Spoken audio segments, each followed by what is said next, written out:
Yep. Come sit on the hay bale. All right, the newest addition to the farm. Sit on the hay bale. Okay, she's very strong. Got it? Yeah. Hold the bottle.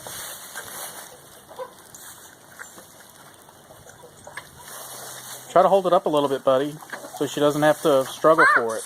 Here, like this. Put your arms up underneath of it. There you go. Hold it up like this. Kind of hard. All right.